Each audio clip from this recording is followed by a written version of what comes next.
Ada yang datang bawa gunting masuk, bukan untuk tahallul, untuk gunting kiswahnya Ka'bah. Pulang dijadikan jimat. Kenapa? Itu kiswah dibuat, dijahit di Saudi, ditulis ukuran untuk memperindah Ka'bah. Dan Nabi SAW membolehkan itu. Bukan untuk digunting-gunting, dibawa, dianggap ini jadi masalah macam-macam. Nggak ada seperti itu. Belum lagi di Madinah, kami waktu masih mahasiswa, tiap tahun disuruh diminta oleh manajemen Masjid Nabawi itu untuk jaga kuburan Nabi, untuk ingatin jemaah haji orang Indonesia, bahasa Indonesia gitu.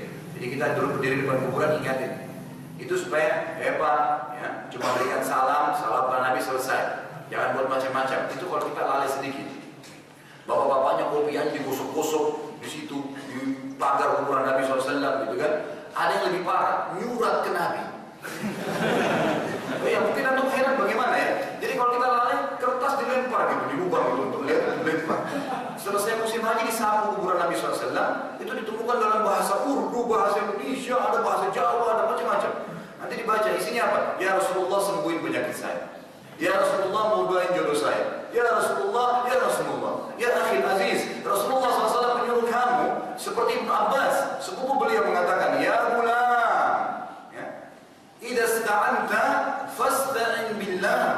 Selesai. Hai anak kecil sepupu Ibnu Abbas, kalau kau minta apapun hanya minta kepada Allah, bukan kepada Nabi, bukan kepada siapapun, kepada Allah. Itu ajaran Rasulullah SAW. Kenapa anda melanggar itu?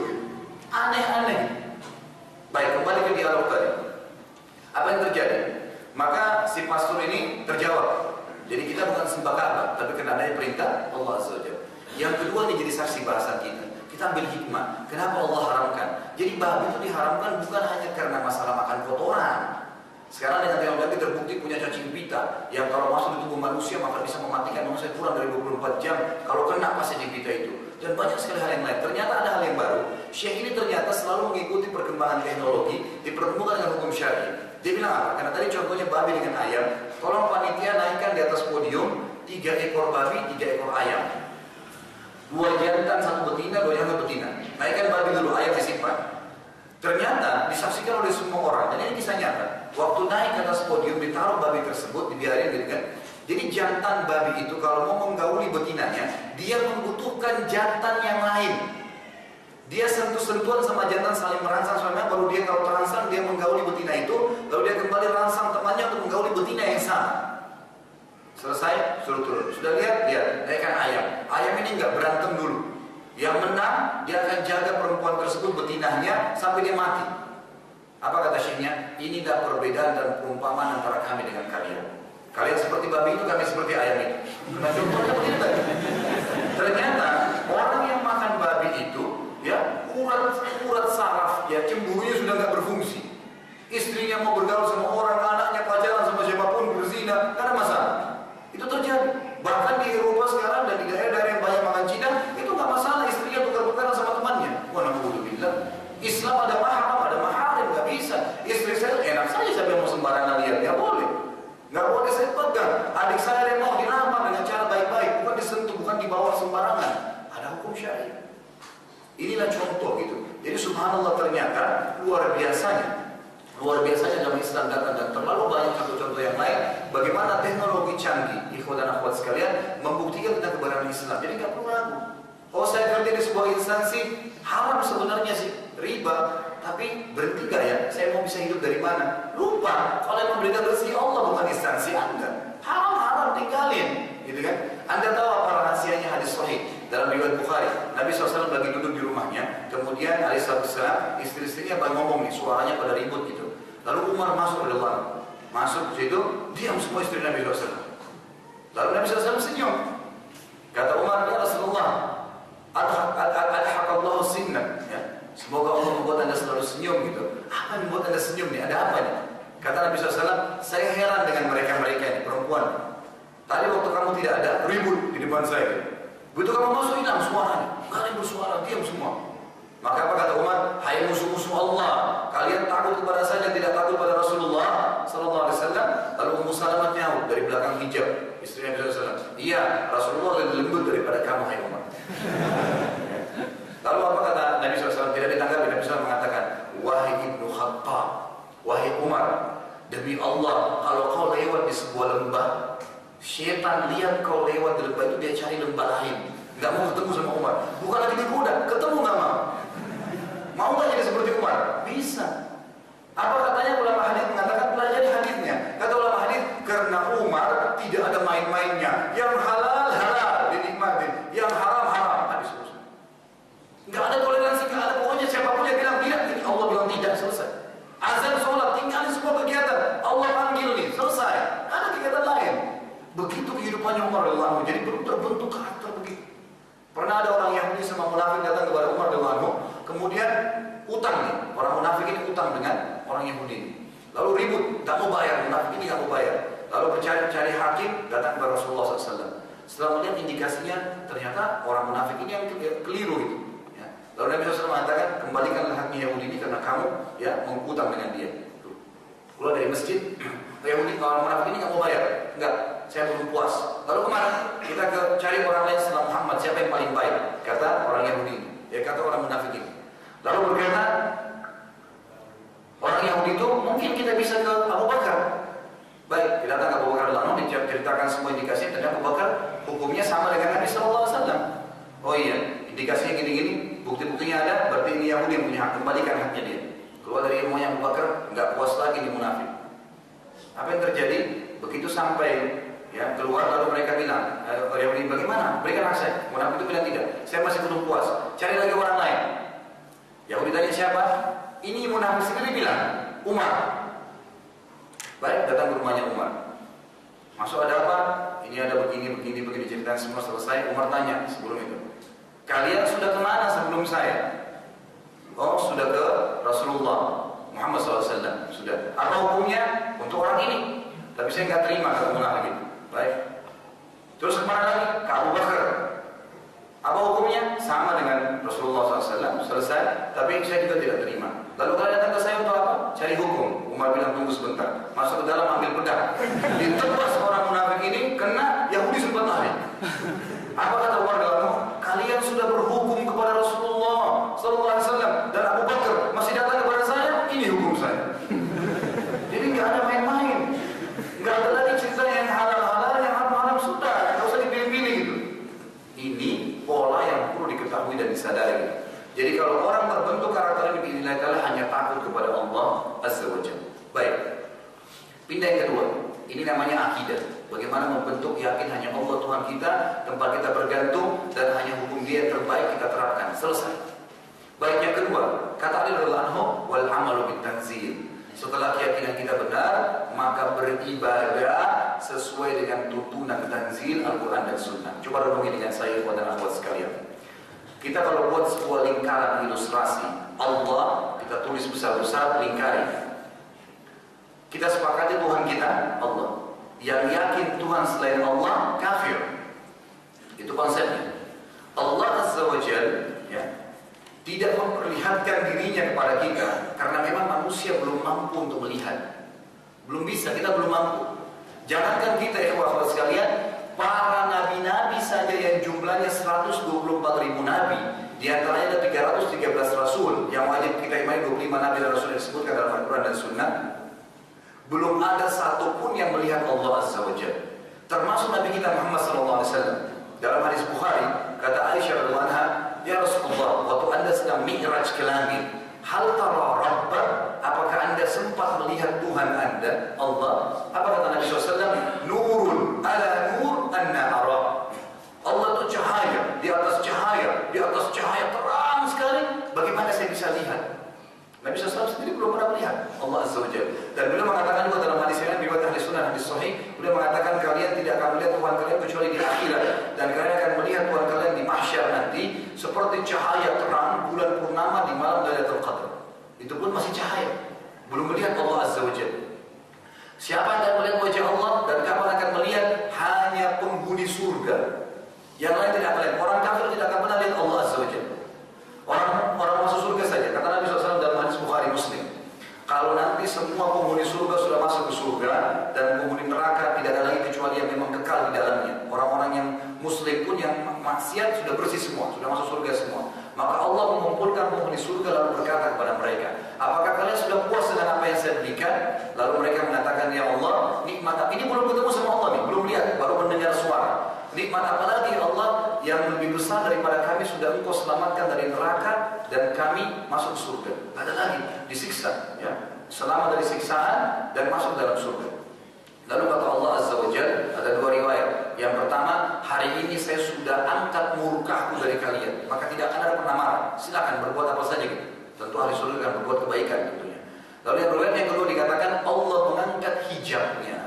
Lalu seluruh penghuni surga melihat wajahnya Allah yang pertama kali. Dan mereka serentak mengatakan dalam kalimat yang satu, ya Allah, tidak ada nikmat lebih besar daripada melihat wajahmu ini. Itu pertama kali melihat wajahnya Allah Azza wa Jalla, gitu kan? Ini dalam riwayat sahih sesuai dengan penyampaian Nabi Alaihissalam. Baik, kenapa Allah Azza wa Jalla tidak memperlihatkan dirinya? Karena manusia belum mampu. Kata ulama, kita bahkan tidak pernah tahu air yang saya minum ini, yang mana jadi air seni dan yang mana bisa menjadi bagian dari tubuh saya. Makanan yang saya makan, saya tidak tahu yang mana jadi nutrisi, yang mana jadi kotoran. Bahkan saya sekarang tidak tahu di rumah saya sedang apa terjadi, atau di luar sana apa yang sedang terjadi, kita tidak tahu. Bagaimana dengan Allah Azza wa Jalla? Musa alaihissalam pernah, karena penasaran waktu menerima wahyu dari Tur Sina 40 hari. Apa yang beliau katakan? Setelah 40 hari ini, karena Taurat turun dalam satu kali ya, 40 hari lengkap semua. Al-Quran turun selama 13 tahun, 23 tahun prosesnya. Tapi Taurat dalam 40 hari selesai, lengkap semua. Sementara menunggu 40 hari itu di Tur Sina, di atas bukit gunung. Di Tur Sina itu kalau Anda lihat di daerah Mesir sekarang, yang pernah diperebutkan dengan Israel, gitu kan, tapi masuk ke Mesir, ada puluhan gunung-gunung batu, besar-besar, bagus-bagus dan mengagumkan gitu. Nabi Musa AS selama beberapa hari ini kagum-kagum dengan makhluknya Allah, ciptanya Allah gunung-gunung. Sebelum 40 hari dia berkata, Allah sedang dalam Al-Quran, A'udzubillahi Rabbi, arini andur ilaik. Wahai Tuhanku, izinkan aku melihatmu. Ini kata siapa? Musa AS. Izinkan aku melihatmu. Lalu apa yang terjadi? Allah Azza wa Jalla menjawab, lan tarani. Dalam bahasa Arab berarti tidak, ada tiga. Ada lam, tulisannya berarti tidak. Ada lam dengan mim artinya tidak pernah. Ada lam dengan nun artinya tidak akan pernah. Itu artinya lan tarani, kau tidak akan bisa melihat wahai Musa. Walakin anzur ilal jabal. Tapi begini, ada konsepnya. Allah Azza wa Jalla ingin tidak membuat Musa kecewa, tapi mengajak berpikir dengan akal manusianya. Tapi coba kamu lihat ke gunung-gunung di sekitarmu. Karena Musa kagum-kagum dengan gunung-gunung itu. Kagum dengan ukarnya, dengan besarnya dan banyak sekali. Walakin anzur dia, coba lihat gunung-gunung tersebut. Fa in istaqarra makanahu fasawfa tarani. Kalau dia bisa tetap nanti menampung kedatangan saya, maka kau akan bisa melihatku. Falamma tajalla rabbuhu lil jabal ja'alahu dakka wa kharra Musa sa'iqa. Waktu Allah baru saja mau datang, gunung itu berantakan, hancur, tabrakan, habis semua. Musa begitu lihat pingsan langsung Musa. Begitu bangun, apa yang Musa katakan? Amantu billah, sudah beriman kepada Allah. Selesai. Gak bisa memang melihat Allah Azza wa Jalla gitu kan? Ada batasannya. Contoh yang lain, agar lebih jelas, lagi ini menjawab syubhat-syubhat kita. Kalau antum di sini yang hadir, ya, saya tanya, pernah nggak ada yang lihat ujungnya langit? Ini langit di kepala kita ini, ada yang pernah lihat ujungnya nggak? Kalau ada yang pernah lihat, lapor ya, karena kita juga mau lihat. Karena kita belum pernah lihat ujungnya nih, nggak ada. Kalau antum ikutin, ya, secara ilmiah sekarang, ilmuwan itu cuma bisa menebak-nebak. Mereka mengatakan antara bumi dengan Pluto 270 tahun jaraknya. Itu di satu atmosfer, itu jaraknya 270 tahun. Dan ternyata mereka dikagetkan, mereka tadi pikir matahari cuma satu. Sekarang dikagetkan dengan bukti ilmiah, ternyata di langit angkasa ini ada banyak miliaran matahari dengan planet-planetnya. Banyak sekali miliaran, dan jaraknya miliaran tahun. Itu semua masih di langit pertama. Dan kita bumi kecil, gak bisa lihat. Jangankan menjamah langit, melihat matahari saja kita nggak mungkin. Mendekat aja, kalau lewat sedikit aja bumi, kata para ilmuwan, kalau lewat mundur beberapa detik maka akan beku di garisnya. Kalau dia cepat beberapa detik akan hangus karena panasnya. Nggak bisa. Kullun fi falakin yasbahun. Semua Allah sudah atur gitu. Baik. Kalau Anda ingin cari jawabannya, nggak ada secara ilmiah. Tapi kalau Anda kembali kepada wahyu, ada jawabannya. Dengarkan hadisnya. Kata Nabi Alaihissalam, perumpamaan. Ya, tunggu dulu sebelumnya. Baca hadis, langit ini 7 lapis ya. Banyak dalilnya. Dalam surah Al-Mulk Allah mengatakan alladzi khalaqa sab'a samawatin tibaqa. Allah menciptakan 7 lapis langit tibaqa, susun-susun. 1, 2, 3, 4, 5, 6, 7. Yang kita lihat ini baru pertama nih. Di atasnya ada 6 lagi, gitu kan? Kalau yang pertamanya nggak ada ujungnya, gimana yang di atasnya ini? Ini 7. Allah mengatakan dalam surah Naba juga, yang ayat ke-1 dikatakan sab'an shidada. Ada 7 yang kokoh keras di atas kalian ini. Sekali lagi, kata Nabi SAW untuk menjelaskan masalah ini, perumpamaan bumi yang kalian tinggali ini dibandingkan dengan langit pertama di atas kepala kalian hanya seperti cincin yang dibuang di padang pasir. Lepasin cincin, lempar di padang pasir, tidak akan kelihatan. Karena kenapa? Luasnya padang pasir itu. Makanya saya bilang tadi, belum atau tidak akan pernah ada orang berputar di mana-mana memilih dari ujungnya langit. Karena luar biasa luasnya. Cukup sampai itu tidak? Kata Nabi SAW, di atasnya ada langit kedua, besarnya digabung antara langit pertama dengan bumi hanya seperti cincin dibuang di padang pasir. Langit ketiga, di atasnya, di bawahnya, langit kedua, kesatu dan bumi digabung seperti cincin dibuang di padang pasir. Langit keempat, 3, 2, 1 dan bumi digabung seperti itu di padang pasir. Sampai langit ketujuh, 6, 5, 4, 3, 2, 1 dan bumi, 7 digabung dibanding dengan langit ketujuh hanya seperti cincin dibuang di padang pasir.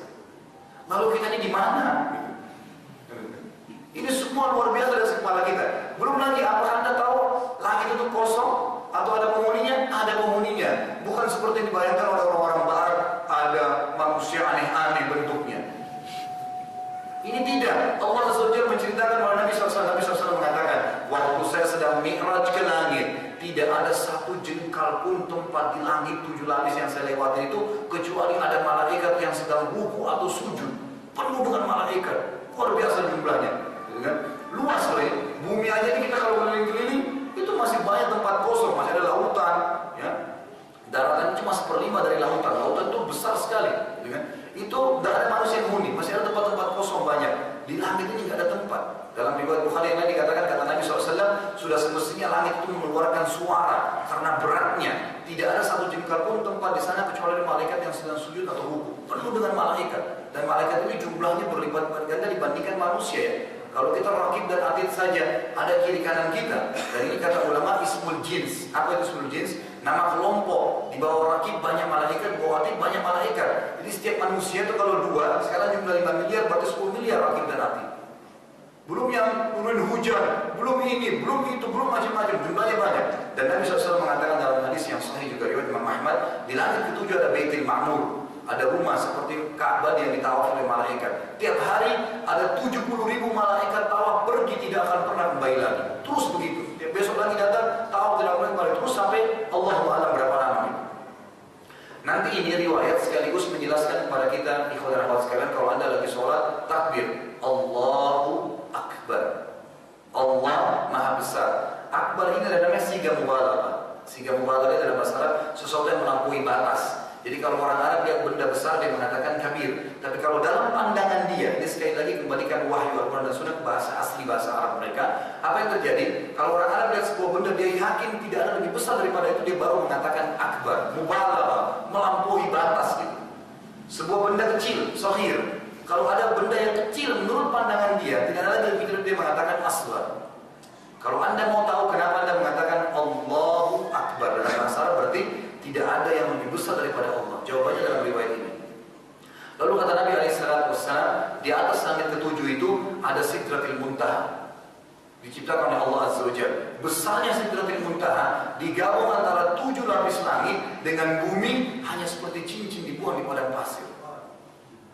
Di atasnya lagi Sidratil Muntaha cukup tidak? Allah menciptakan sebuah lautan.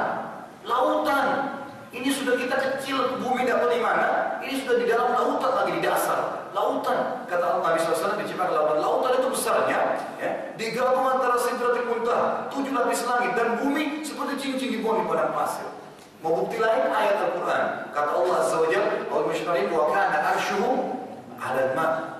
Dan singgasananya Allah di atas air. Pertanyaan kecil. Nabi SAW mengatakan lautan, Allah mengatakan air. Kok bisa? Kenapa bukan Allah mengatakan wa kana arshuhu 'alal bahr dan arsy di atas lautan? Nabi SAW mengatakan lautan, Allah mengatakan air. Ada jawabannya.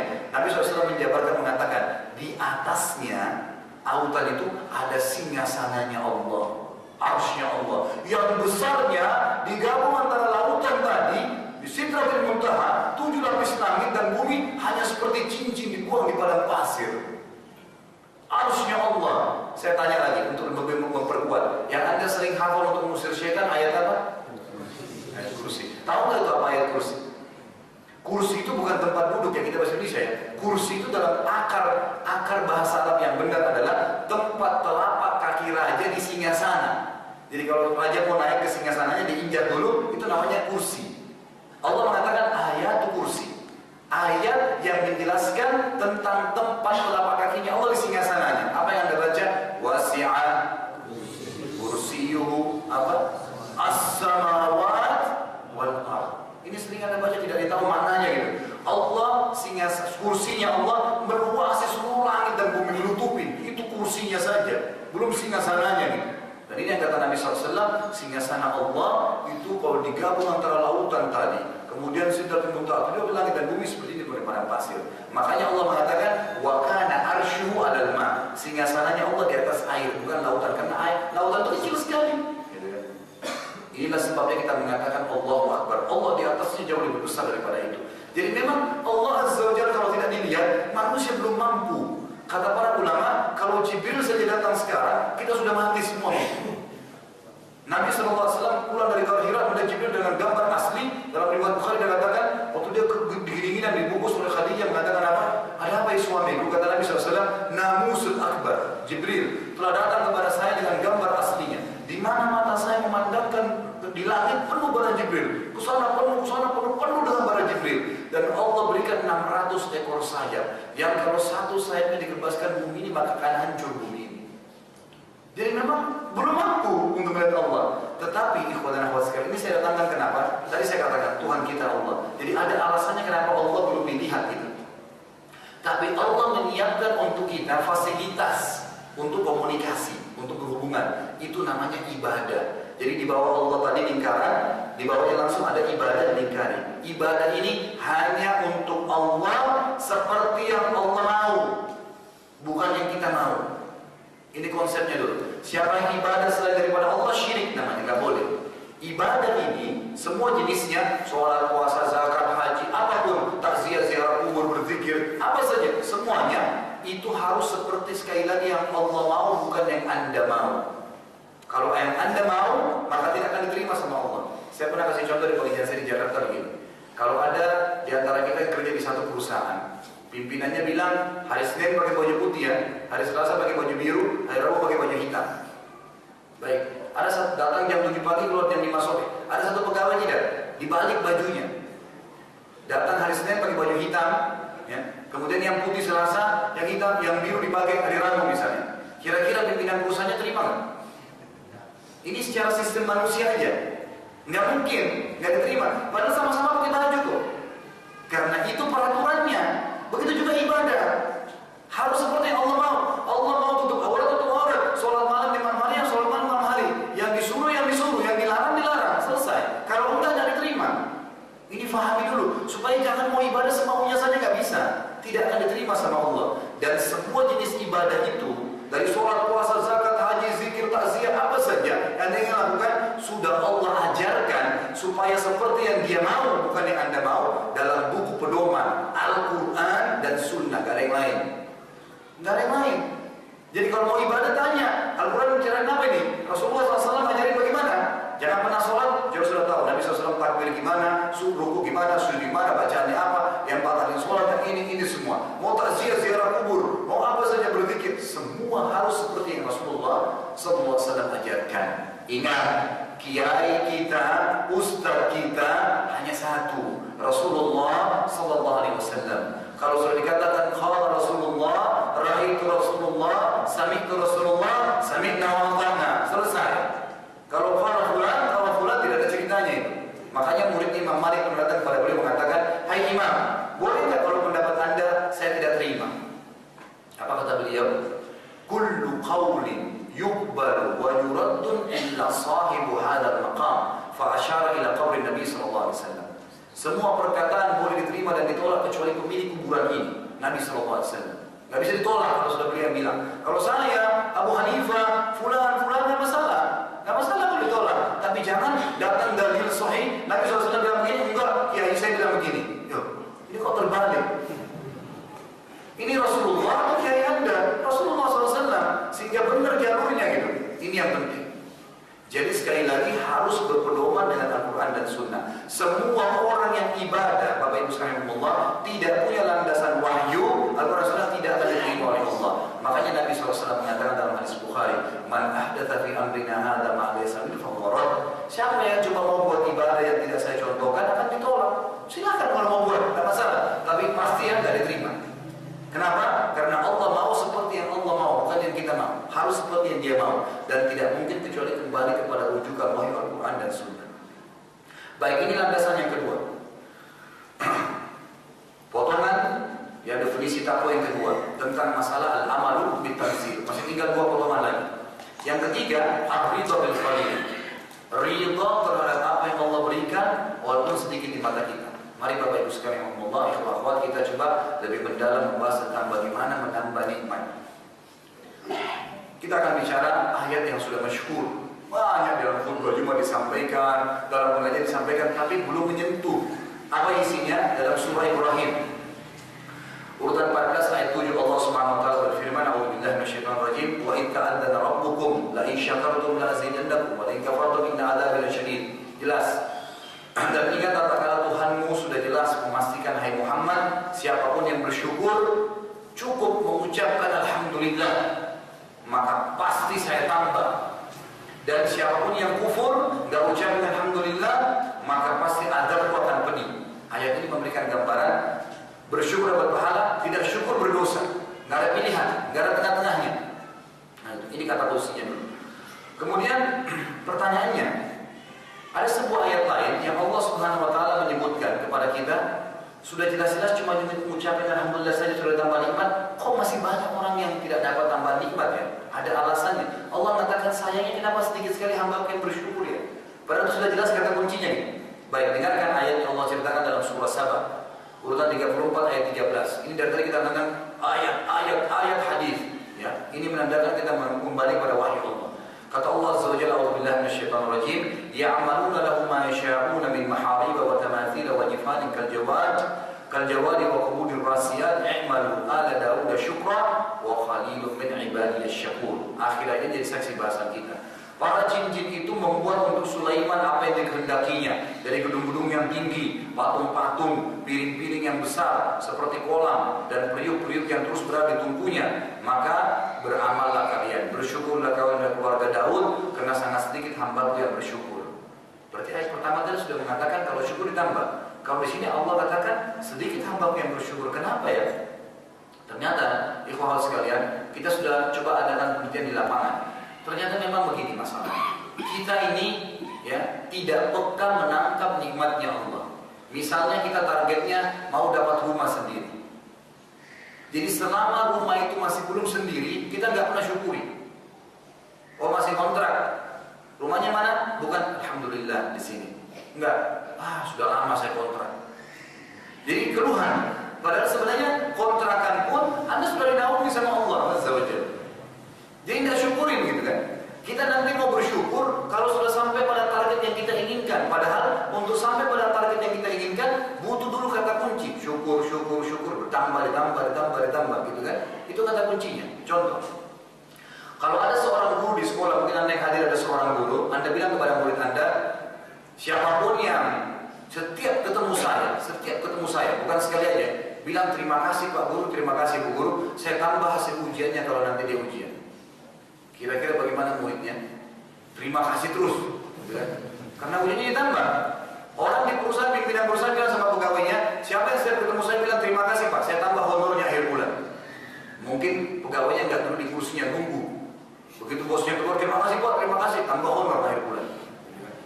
Ini bukan manusia. Allah Azza wa Jalla mengatakan ucapkan alhamdulillah, saya pasti tambah. Masih nggak mengucapin 33 saja habis sholat seperti orang kumur-kumur. Alhamdulillah. Apa ini gitu? Apakah kalau Anda pergi ke kantornya atau ruangannya gubernur sekarang lalu Anda datang ngomongnya bagaimana? Masih.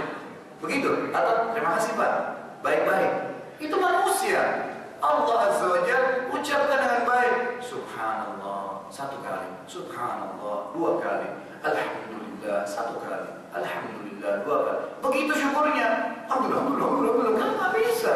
Mau dapat apa begitu? Nggak sopan sama Allah. Nggak mungkin. Bukankah fadilahnya besar? Dengarkan hadis Nabi SAW. Kata Nabi SAW apa? Siapa yang habis sholat membaca Subhanallah 33, Alhamdulillah 33, Allahu Akbar 33, lalu dia genapkan 100 dengan La ilaha illallah wahdahu la syarika lahu walhamdu ala kulli syai'in qadir, akan diampuni dosanya walaupun sebanyak buih di lautan. Ampun, bersih dosanya. Tapi ini saya kata ulama, sedikit orang yang dapat. Karena zikirnya selesai sendiri. Nggak bisa. Sama gubernur aja ngomongnya santun, terima kasih Pak ya. Nggak mungkin teriak, makasih Pak, nggak mungkin. Sama Allah gimana caranya? Maka tidak bisa. Kita juga banyak diberikan nikmat nih, diberikan makan. Kalau kita habis makan, kata ulama mengatakan Alhamdulillah, dengan betul-betul merasakan ini nikmatnya Allah, dipastikan makan setelahnya lebih enak daripada yang sebelumnya. Cuma masalahnya ucapin Alhamdulillah aja lupa gitu kan? Tidak baca. Maka Allah coba nih. Apa maksudnya tadi Allah mengatakan wala in kafartum inna adzabi lasyadid, kalau kalian pungkiri maka akan ada adab yang pedih. Kata ulama, bisa saja Allah angkat nikmat itu di dunia sebelum akhirat. Misal, selama ini waktu buka makan sambal, makan asam, makan semua nggak masalah. Nggak pernah mulutnya bilang Alhamdulillah. Allah kasih penyakit nikmat. Nggak bisa lagi makan sambal. Nah, gitu. Karena nggak syukur. Coba kalau syukur, ada orang sampai kakek-kakek tua, kita makan sambal nggak masalah. Mulutnya biasa Alhamdulillah terus. Allah tambah contoh kasus. Ini banyak sekali orang yang tidak sadar gitu. Ternyata konsep syukur itu sederhana sekali gitu kan. Sebaiknya memang kita lebih peka. Kata ulama, manusia ada 3 golongan. Yang paling pertama paling bobrok, luar biasa ya. Dikasih nikmat tidak pernah bersyukur. Apalagi kalau cobaan. Keluhan, ada kita ketemu tiap hari, begitu ketemu semuanya keluhan. Istri saya begini, suami saya begini, pembantu saya begini, rumah saya begini, tangga saya begini, semua keluhan. Kapan mulut Anda dibilang Alhamdulillah? Nafas bisa masuk, ini bisa keluar, Alhamdulillah. Lihat orang yang sesak nafas di rumah sakit, bayar 1 tabung oksigen 3 juta. Anda gratis bolak-balik masuk. Berapa tahun kita hidup, berapa kali Anda bersyukur? Ini luar biasa gitu. Kata Nabi SAW dalam hadis yang lain, di dalam tubuh manusia dalam hadis Bukhari ada 365 sendi. Tiap hari dia harus bersyukur kepada Allah. Anda tahu satu sendinya hari ini berapa kalau kedokteran? Jutaan. 365 sendi, berapa juta kita harus infak tiap hari sebagai rasa syukur kepada Allah. Tapi Allah Maha Pemurah. Apa Nabi SAW katakan? Dan 2 rakaat sholat duha menutupi ya syukur itu. Kata kuncinya sederhana gitu. Masalahnya kita tidak ke situ, kan gitu. Kita tidak ke situ. Manusia paling bobrok seperti keluhan semua. Apalagi kalau datang musibah, sakit saja satu kampung tahu kalau dia sakit flu. Sudah selesai ambil tisu, tutup, selesai, sabar. Ada pahalanya. Tahu semua orang tahu gitu. Nggak perlu gitu kan. Yang kedua, orang mukmin tindakannya lebih baik. Kata Nabi SAW, ajaban dari amri mukmin, sungguh mengagum perkara orang mukmin, in asabu sarra syakar, wa in asabu dharra sabar, wa la yakunu dzalika lil mu'min. Sungguh mengagum perkara orang mukmin, kalau diberikan nikmat dia bersyukur, diberikan cobaan dia sabar, dan itu tidak dimiliki kecuali orang-orang yang beriman. Ini standar bagus. Mau lebih bagus, ada yang lebih bagus lagi, lebih tinggi tingkatannya. Yang ketiga, orang-orang muhsin, atau kata para ulama hadis adalah orang-orang yang kalau diberikan nikmat bersyukur, diberikan cobaan bukan sabar, bersyukur.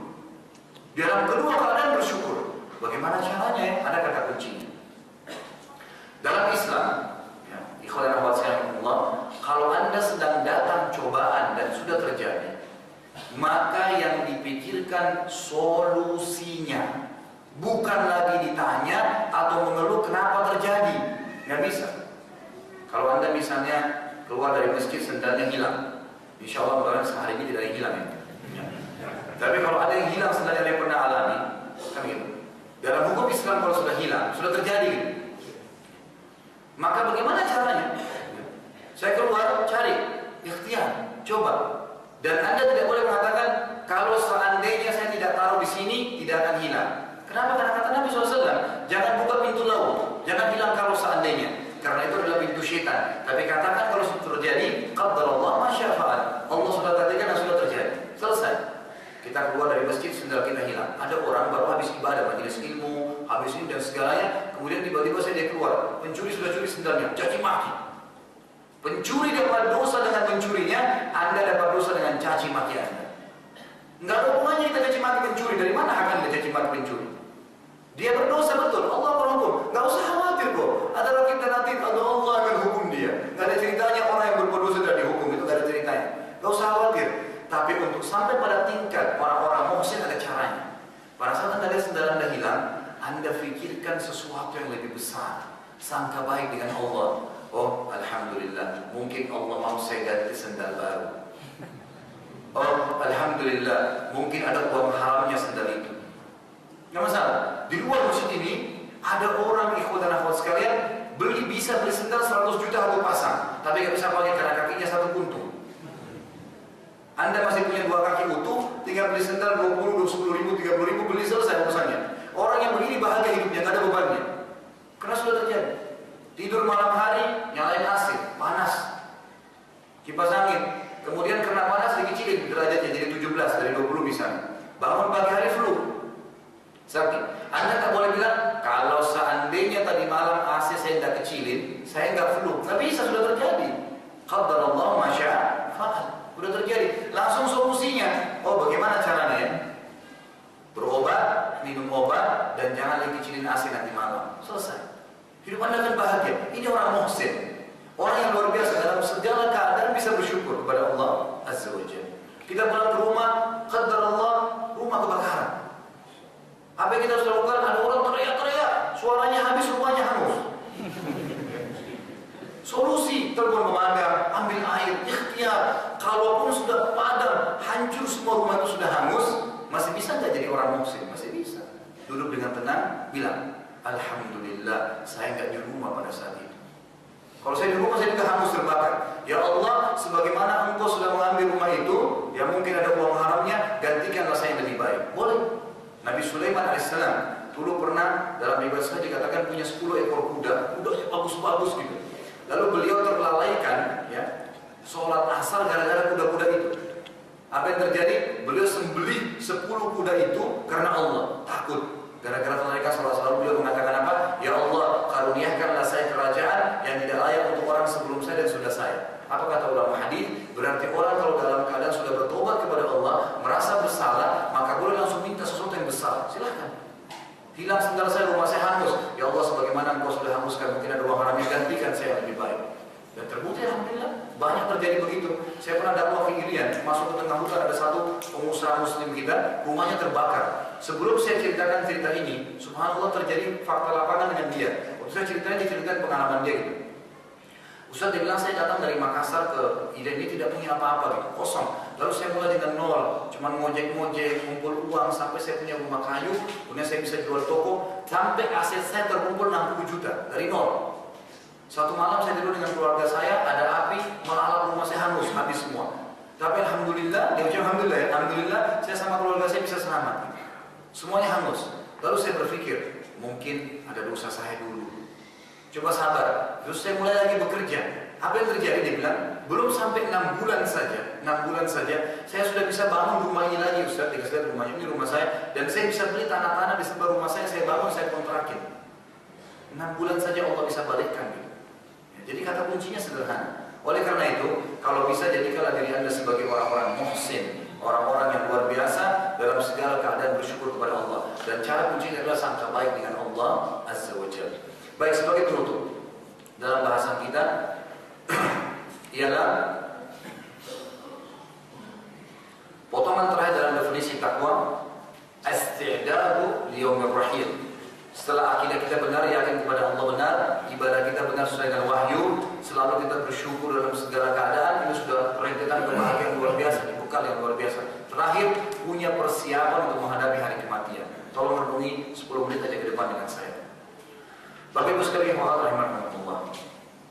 Demi Allah, ada jutaan orang sebelum kita kaya raya, jutaan orang sebelum kita miskin. Jutaan orang sebelum kita kuat, sehat. Jutaan orang sebelum kita sakit. Jutaan orang sebelum kita orang-orang yang terkenal. Ada orang-orang yang terhina. Semuanya sudah mati. Mati datang, tidak mengenal Anda siapa. Anda mau dai, mau ustaz, mau kiai, mau fulan, Anda tukang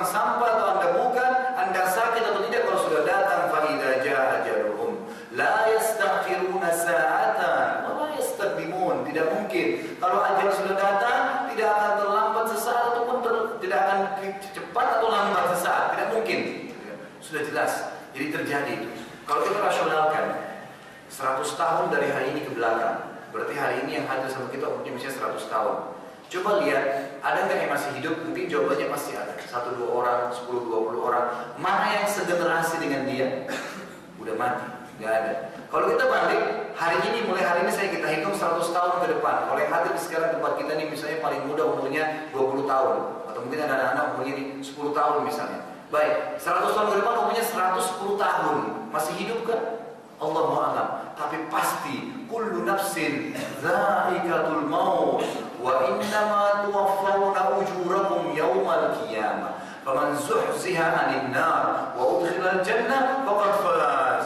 Wa mal hayatud dunya illa mata'ul ghurur. Semua jiwa pasti akan merasakan kematian dan pasti kata Allah akan dapatkan apa yang kalian kerjakan di akhirat nanti. Siapa yang selamat, zuhziha itu disaring.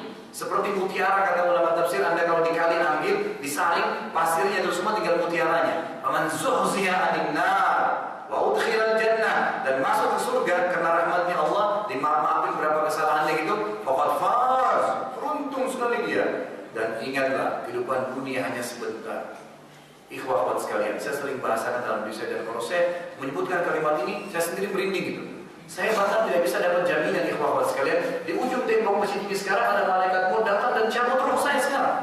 Antum tidak lihat, saya sendiri yang lihat. Lalu dicabut rohnya, Khalid Basalamah pernah ceramah, selesai konsep. Ada yang bisa tahan? Gak bisa. Setiap saat, tidak ada jaminan kita ini. Setiap saat ini bisa datang seketika mau, datang seketika, datang tiba-tiba kita sudah cabut roh kita, hitungan detik mati, habis ceritanya. Dan apa yang kita kerjakan akan kita temukan di sana nanti. Ini bahaya sekali. Kalau kita tidak jadikan sebagai pegangan dan terus lalai, saya suku fulan, saya suku ini, saya pemimpin ini, saya pemimpin perusahaan ini, saya si fulan, habis ceritanya. Ini bahaya sekali. Ya, ini bahaya sekali. Tidak sadar bahwasanya mati akan datang kepadanya. Sakit, sehat, tetap bisa mati seketika. Berapa banyak fakta terjadi? Orang mati seketika. Naik motor di depan rumah orang tua saya waktu itu di Makassar, di depan klinik beliau. Yaitu ada satu anak muda, saya lihat depan mata kepala saya gitu, kayak Allah liatin.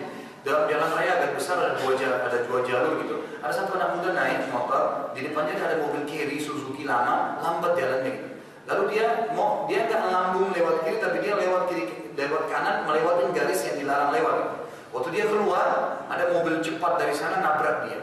Ditabrak seketika, mati di tempat. Di depan rumah saya matinya. Bukan orang tua saya, dan saya lihat sendiri. Motornya diselamatkan oleh polisi, kemudian anak itu gerak-gerak sedikit mati. Saya langsung berpikir, subhanallah, anak muda ini kalau dia keluar rumah, gak pernah dia pikir dia akan tabrakan. Boleh tabrakan pasti dia tidak akan keluar. Dia gak pernah tahu, dia tabrakan dan dia akan mati. Begitulah mati akan datang kepada seseorang. Bisa saja kita masih makan enak, mati seketika. Jangan pikir nanti saya sakit keras masuk rumah sakit baru mati. Tidak sama sekali. Bisa kapan saja. Maka harus jadikan sebagai pegangan, patokan, gitu kan? Ini penting sekali dijadikan sebagai pegangan, sehingga jangan pernah kita merasa sombong, merasa lebih, merasa ini, karena mati akan datang dan selalu hisab apa yang akan datang setelah itu. Atha bin Abi Rabah rahimahullah, seorang ulama tabi'in di Mekah yang masyhur.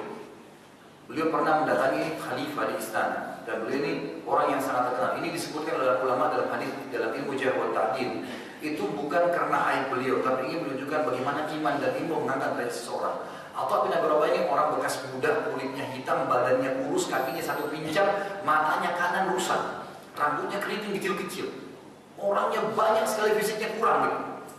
Tapi subhanallah dengan ilmu dan imannya itu mengangkat derajatnya. Apa yang terjadi? Satu waktu dia pernah mendatangi istana khalifah.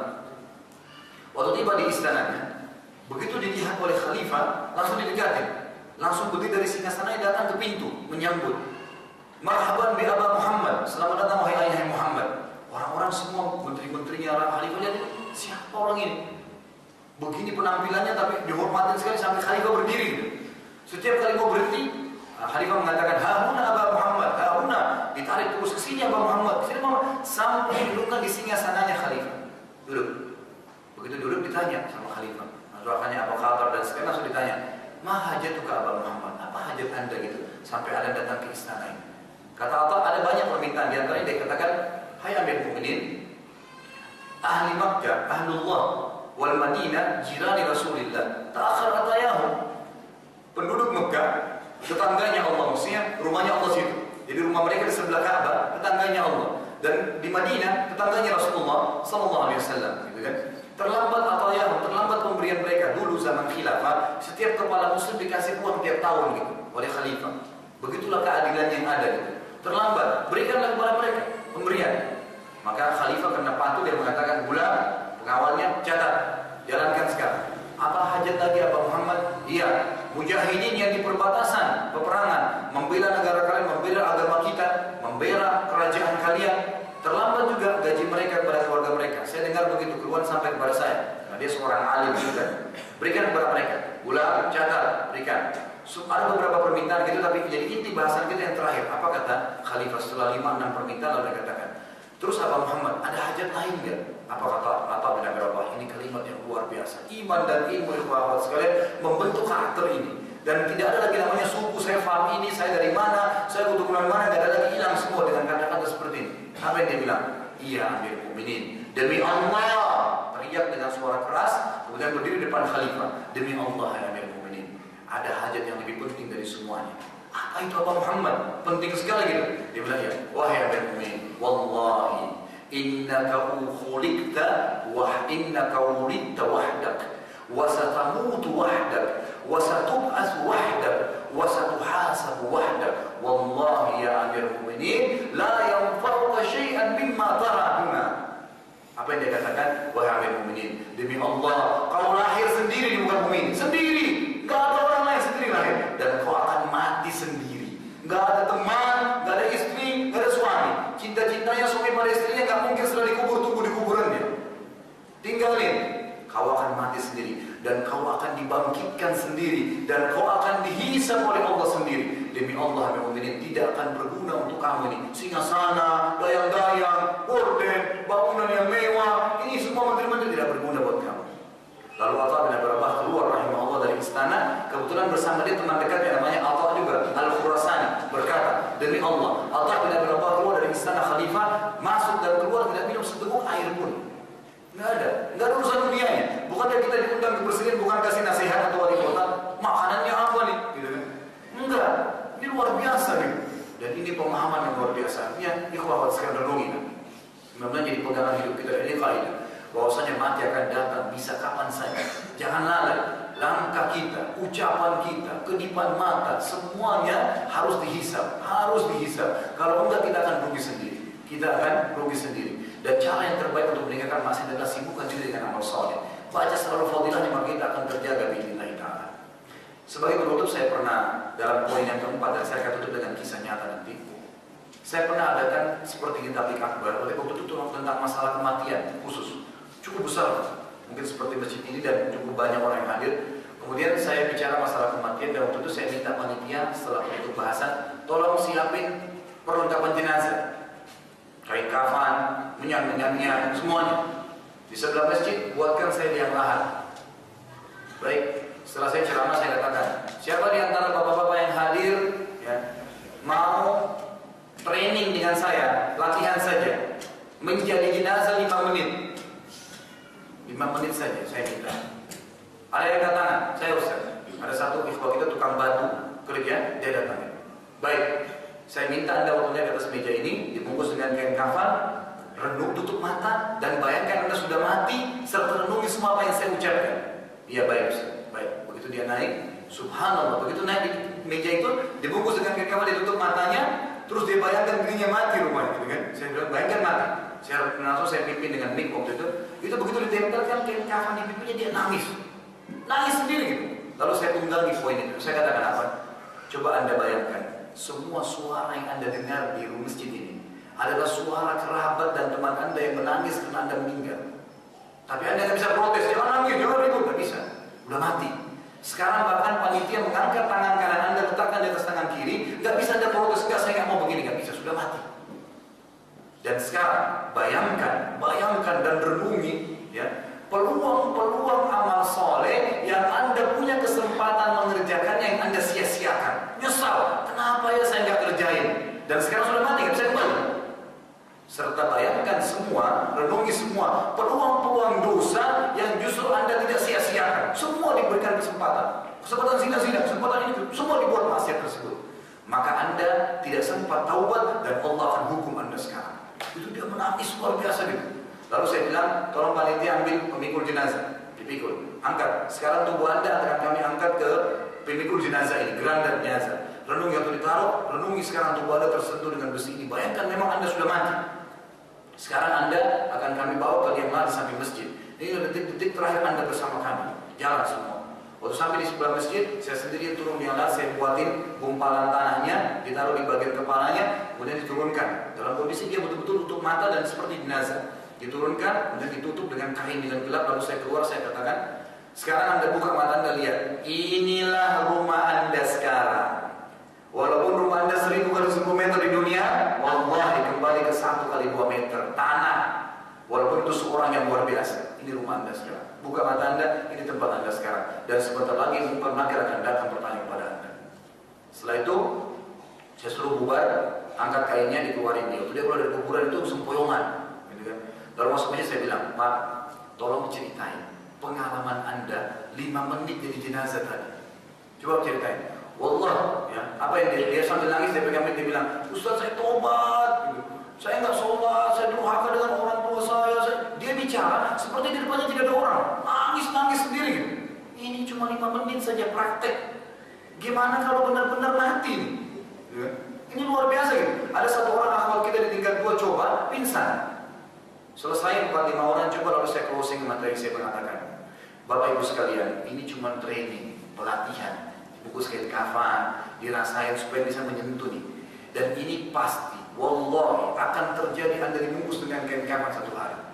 Kalau Anda tidak taubat kepada Allah sekarang, maka pastikan Anda akan susah nanti itu. Jangan tunggu itu akan datang. Kematian pasti akan datang. Jangan disia-siakan. Ini poin penting. Jadi kita muhasabah dari kita. Jangan pernah lihat siapa lagi, jangan tertemu dengan siapa lagi. Allah Tuhan saya, Rasulullah kiai saya, yang dikerjakan yang halal nikmatin, yang haram tinggalkan. Selesai. Mau orang bilang alim, mau orang bilang apa terserah. Yang penting saya akan dihisab. Seperti apa Bapak tadi katakan. Saya akan sendiri akan menemui itu. Jadi nggak perlu, nggak ada sama sekali. Wala tadiru waziratun wizra ukhra. Tidak ada orang yang akan menanggung beban. Kalau ada teman Anda yang mengatakan, nggak apa-apa zinanya, nanti saya tanggung dosanya. Nggak bakalan. Allah sudah bilang nggak bakalan. Dia akan dapat dosa zina seperti yang saya, karena dia tuntun saya berzina, tapi saya juga tetap dapat dosanya. Bukan berarti dosa saya dikasih ke dia, tidak. Dia akan diberikan dosa yang sama, tapi saya pelaku tetap mendapatkan dosa tersebut. Baik, ini kurang lebih gambaran kita tentang masalah takwa. 4 poin yang luar biasa. Bagaimana akidah kita benar dulu, hanya takut kepada Allah dengan yakin la ilaha illallah. Kemudian yang kedua, bagaimana amal kita ibadah sesuai Al-Quran dan Sunnah agar diterima yang seperti Allah mau dan Rasulnya alaihissalam. Yang ketiga, selalu bersyukur dalam segala hal. Dan yang keempat, jadikan kematian sebagai sahabat baju kita sadar sehingga selalu menjaga diri dalam maksiat. Izinkan saya tutup materi kita dengan sebuah kisah nyata yang menggabungkan semua ini. Kurang lebih gambarannya. Ada beberapa kisah, tapi saya angkat satu saja karena melihat waktu mungkin. Baik, kisah ini kita berikan nama kisah sebuah teror. Sederhana gitu. Baik, kisah nyatanya terjadi di Syam. Ada masjid di Damaskus namanya Masjid At-Taubah. Zaman tabi'in sampai hari ini masih ada masjidnya. Sampai hari ini masih ada. Di situ ada kejadian nyata, ada seorang syekh dari tabi'in yang masyhur. Beliau mengajar di situ, menjadi guru dan seterusnya. Ada satu orang anak muda datang, masih muda dari luar kota Damaskus datang mengatakan, Syekh, saya ini orang susah, tapi saya ingin belajar agama. Kalau saya tinggal di luar butuh biaya, boleh nggak saya tinggal dengan Anda di masjid ini sama-sama? Terus kemudian saya ikut hidup dengan Anda. Artinya apa yang saya makan, apa yang Anda makan, saya makan. Kata Syekhnya, boleh saja, asal kau bisa sabar. Karena hidup saya juga pas-pasan, apa yang saya makan, dan bisa minum-minum. Baik. 2 bulan kemudian anak muda cerita. 2 bulan kemudian anak muda ini bercerita. Apa yang dia bilang? Guru saya ini sangat zahid, zuhud luar biasa. Dia kalau ada makanan dia makan, kalau tidak ada dia puasa, nggak pernah minta-minta sama orang. Hari ini waktu dia cerita, sudah hari ketiga kami puasa dan kami cuma sahur itu dengan segelas air sebutir kurma, buka puasa juga begitu. Hari pertama bisa tahan, hari kedua tahan, hari ketiga sekarang sudah tidak tahan. Syekh saya, guru saya masih bisa tahan, saya nggak bisa tahan lagi. Lalu saya duduk, gitu kan, saya merenung. Syaitan datang menggoda saya, membisikkan kepada saya, mengatakan, hai anak muda, sekarang sudah halal mungkin kau untuk mencuri. Curi saja sepotong roti, sepotong makanan yang mungkin kau tidak mati dengan itu.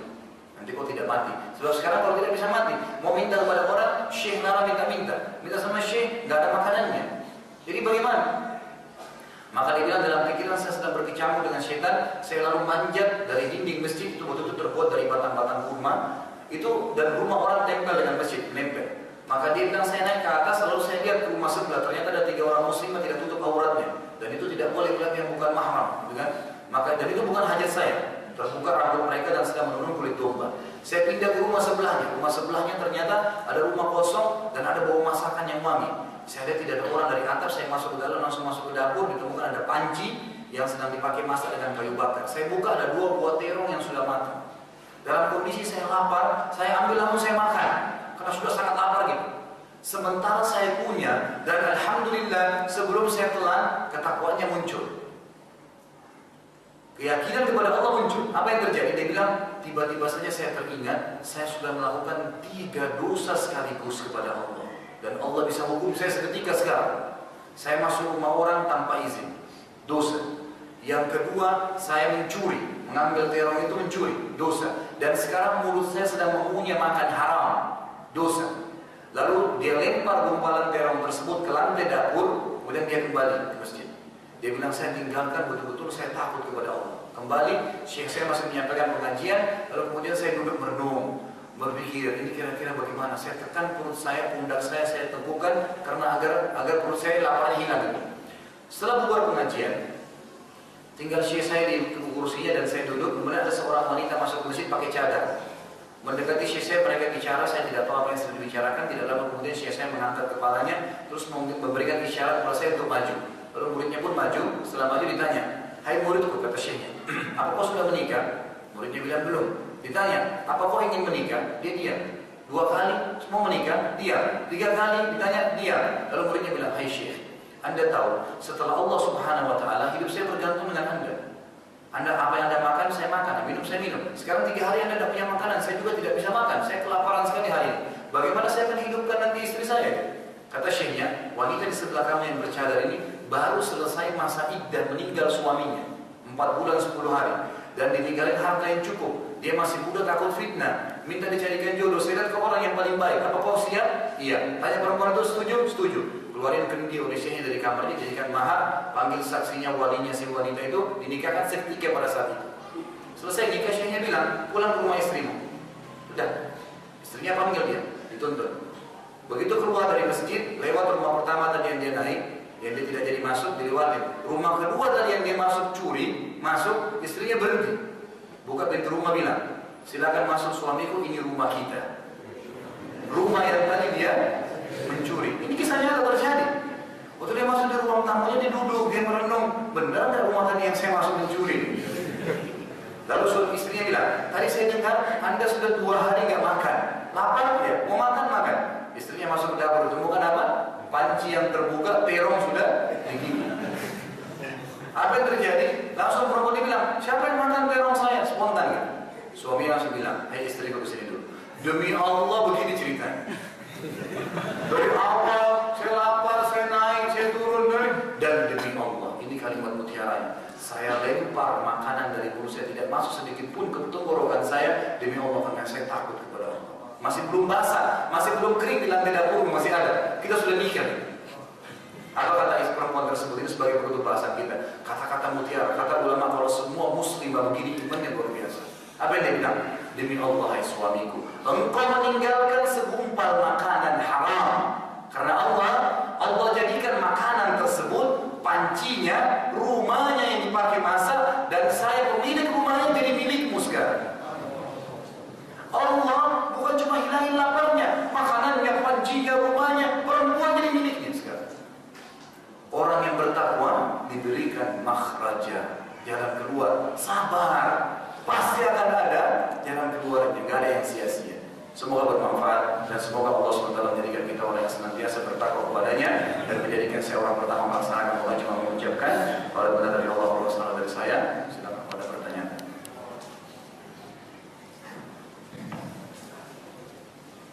Alhamdulillah hamdan katsiran thayyiban barakallahu fiik.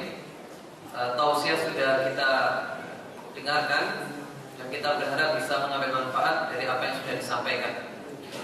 Baiklah, ada beberapa pertanyaan, tapi kita dahulukan yang pertanyaan masuk tadi malam. Yang pertama, bagaimana dengan angkat tangan waktu berdoa setelah sholat fardu? Kemudian saya lanjutkan dengan pertanyaan kedua, yang ini juga pertanyaan yang tadi malam, melanjutkan tadi malam. Apakah boleh kita mendoakan orang supaya celaka karena dia telah menzalimi saya, supaya sadar akan kesalahannya seperti yang dilakukan oleh sahabat saat bin Abi Waqqas? Syukran.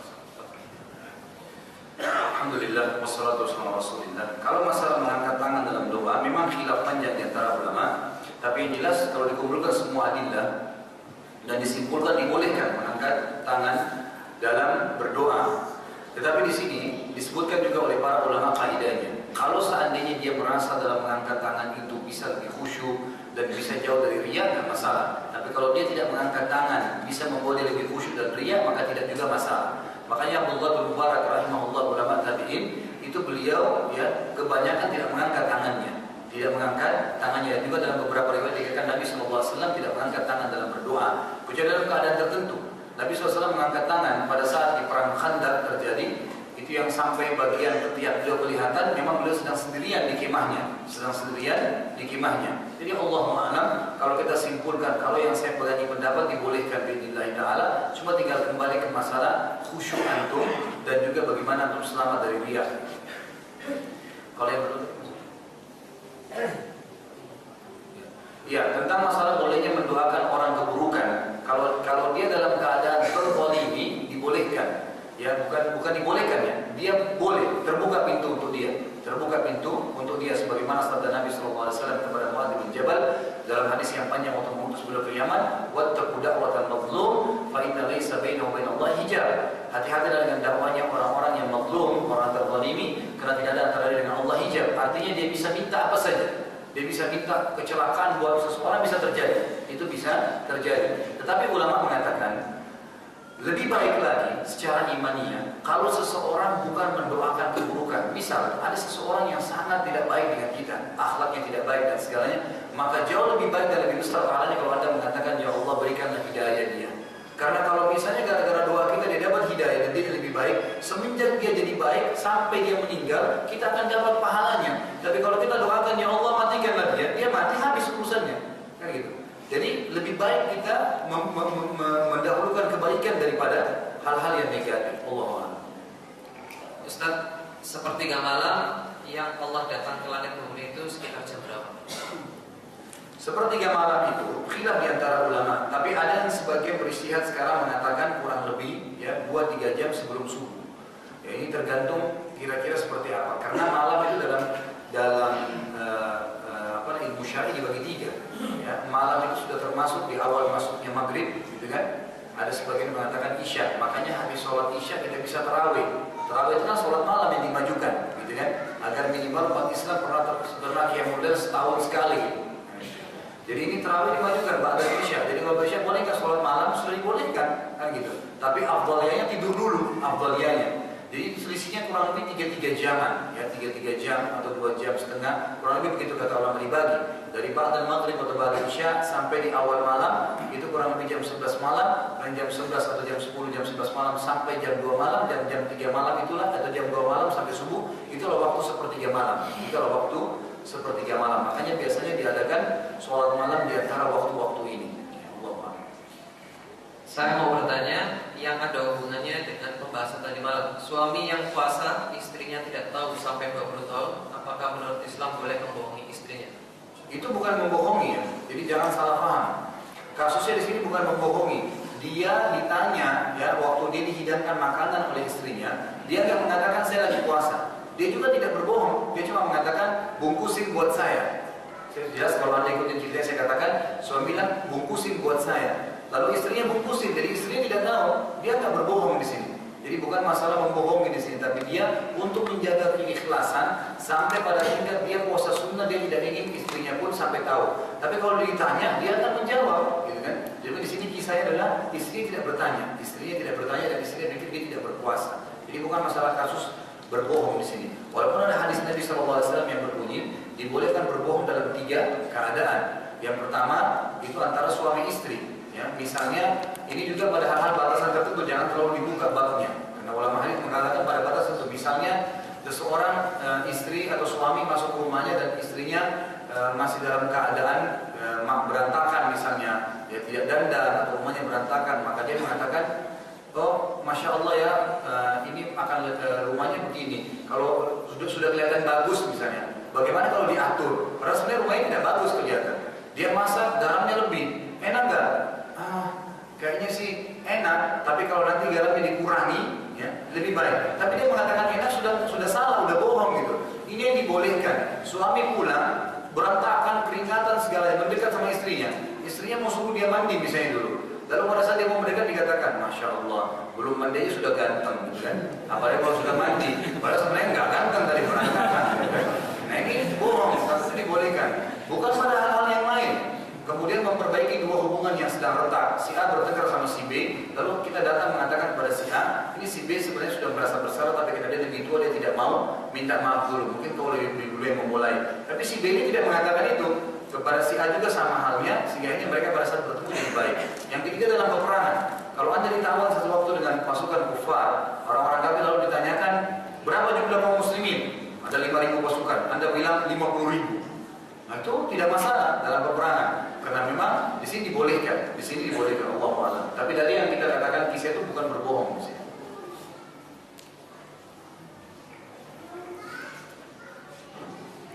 Ustaz, bagaimana jika saya sudah banyak dosa tapi ingin tidak mengalami seperti muslim yang fasik ketika wafat? Taubat nasuha.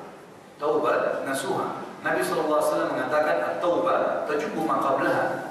Taubat itu bisa mengampuni dosa-dosa yang lalu, ya. Tapi di sini saya katakan taubat tidak cukup, ya.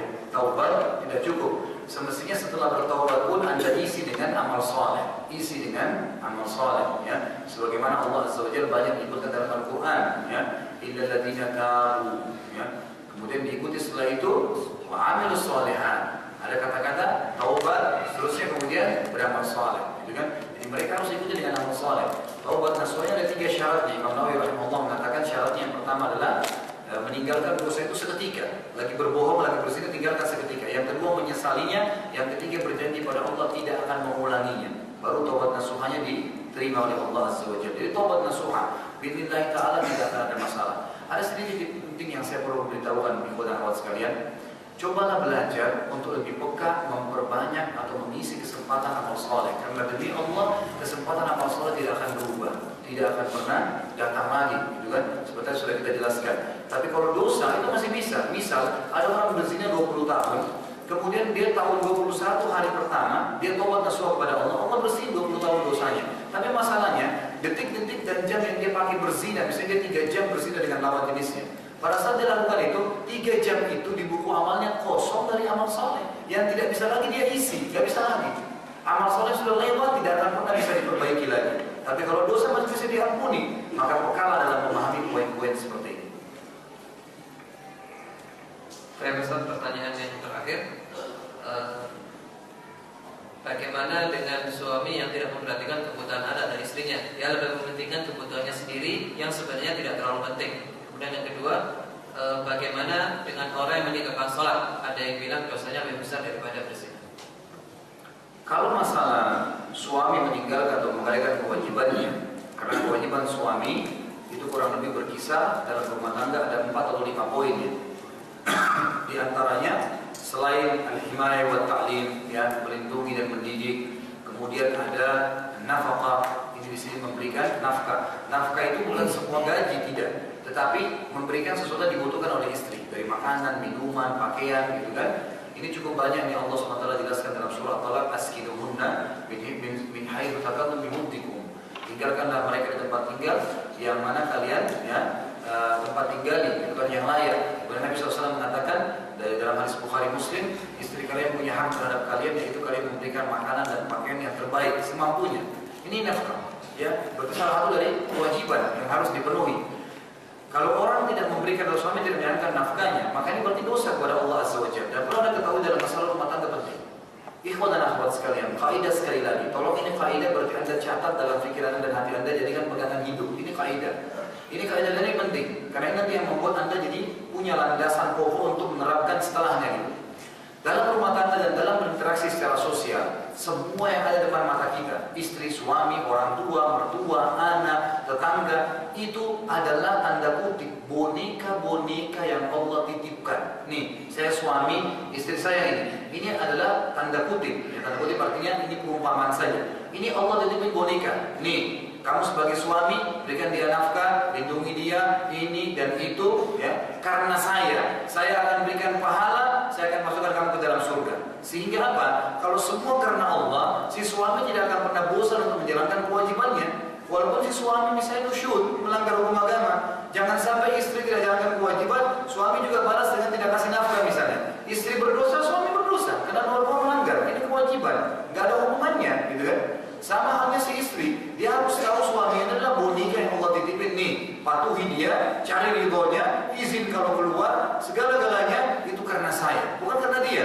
Lakukan itu, maka saya akan berikan pahala, saya akan berikan surga. Maka istri tidak akan pernah bosan untuk menjalankan kewajiban. Orang tua saya, ini orang tua kamu keduanya, taati mereka, ya, berbaktilah, saya akan beri pahala. Bukan karena mereka, karena Allah Azza wa Jalla. Anak kita didik, besarkan, Anda kutip boneka-boneka yang Allah titipin, kan gitu. Kalau kenapa kita katakan boneka yang kita titip, Allah titipin, karena kita nggak bisa pilih. Saya ingin tanya Bapak Ibu sekalian, Anda waktu lahir di rahim ibu Anda bisa pilih kan? Ya Allah, saya nggak mau ayah ini, nggak mau ibu ini. Nggak bisa. Udah jelas, tak dicap sama Allah. Saya nikah dengan seorang wanita, istri saya hamil melahirkan. Bisa nggak saya? Oh, saya nggak mau anak ini, mau anak yang lain ya Allah. Nggak bisa. Sudah itu sudah dicap, Allah sudah kasih. Maka katakan ini tanda kutip boneka-boneka yang Allah titipin ini. Lakukan yang saya perintahkan 1,5 saya akan kasih pahala. Ini poin penting gitu. Sehingga si suami tadi, kalau dia bisa menggalakkan kewajibannya, atau contoh yang istri dia bagi kewajiban, maka dia akan dihukum oleh Allah Subhanahu Wa Taala. Kalau memang si suami ada seperti ini, ya sementara nafkah wajibnya terbengkalai, maka dengarkan hadis Nabi SAW. Riwayat Imam Ahmad hadis Sahih kata Nabi SAW, kafa bil mar'i ithman an yudayyi'a ma yaqutu. Sungguh besar dosanya seseorang, kata ulama, termasuk dosa besar, seseorang yang punya kewajiban nafkah dari Allah yang dia bengkalaikan. Artinya si suami di sini atau orang tua kepada anaknya, ini termasuk dosa yang sangat besar. Allah.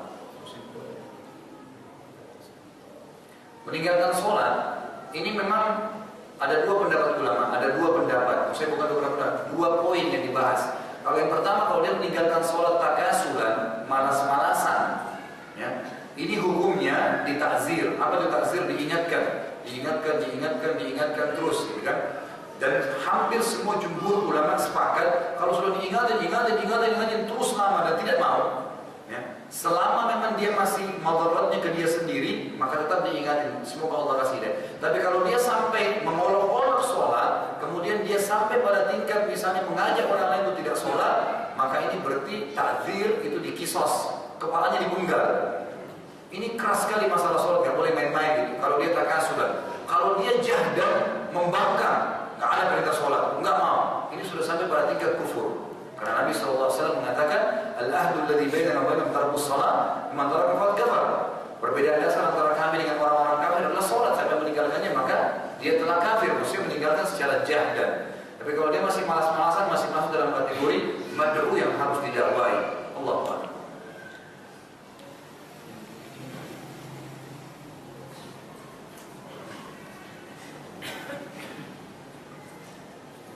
Alhamdulillah hamdan katsiran thayyiban barakan fi. Kita telah mendengar penjelasan tentang apa yang sudah disampaikan oleh Ustaz Shalih hafizahullah, di mana penjelasan tentang masalah bekal untuk mengisi kehidupan di dunia dan di akhirat, ya tidak ada bekal lain kecuali takwa. Seperti apapun profesi kita, seperti apapun kondisi kita di muka bumi ini, maka ketika kita membawa bekal takwa, maka pasti kita akan mendapatkan kesuksesan, sukses di dunia dan sukses di akhirat. Permasalahannya jemaah sekalian rahimakumullah, bagaimana kita merealisasikan takwa dalam segala kondisi. Sebagaimana sabda Rasulullah SAW, ittaqillaha haitsu ma kunta. Hendaknya kalian senantiasa bertakwa kepada Allah di mana saja kalian berada. Ibnu Rajab itu mengomentari hadis ini dengan mengatakan, haitsu yarakan nas wa haitsu la yarawnak. Kita bertakwa ketika kita sedang di hadapan banyak orang, dan itu mudah. Kita menampilkan pribadi takwa di hadapan banyak orang sangat mudah. Akan tetapi kalimat berikutnya dari Ibnu Rajab rahimahullah, beliau mengatakan wahai tula yarawna. Kita bertakwa pada saat orang lain tidak melihat kita. Pada saat kita hanya berdua-duaan dengan Allah saja. Pada saat kita sedang di dalam rumah kita, kita kunci rumah kita kunci kamar kita kunci jendela kita hanya berdua dengan Allah Ta'ala. Bagaimana takwa kita? Kita berharap semoga Allah Ta'ala menjadikan takwa di dalam kehidupan kita sehari-hari. Kita berharap semoga Allah Ta'ala menjadikan takwa kita di semua kondisi di dalam kehidupan kita. Dan kita berharap semoga Allah Ta'ala menetapkan di hati kita takwa dalam setiap saat. Jamaah sekalian rahimakumullah, alhamdulillah acara kita sudah kita selesaikan. Semoga Allah Ta'ala menjadikan kita hamba-hambanya yang bertakwa. Semoga Allah Ta'ala memberikan kita ilmu yang manfaat, ilmu yang mengantarkan amal soleh, ilmu yang bisa membuat kita melakukan kebaikan-kebaikan di dunia dan di akhirat, ilmu yang bisa menutup usia kita dengan husnul khotimah insyaallah. Sebelumnya kami ucapkan terima kasih kepada Ustaz Khalid Basalamah karena sudah bisa hadir, kemudian kepada jamaah sekalian semuanya, kepada pengurus Masjid An-Nur, kemudian juga kepada pengurus Radio Dakwah Islamiyah dan sekaligus pengurus Majelis Ta'lim dan Dakwah Husnul Khotimah. Atas semuanya kami ucapkan terima kasih dan semoga Allah mengganjarnya dengan ganjaran amal soleh dan menulisnya sebagai kebaikan. Wallahu ta'ala subhanakallahumma wa bihamdika asyhadu an la ilaha illa anta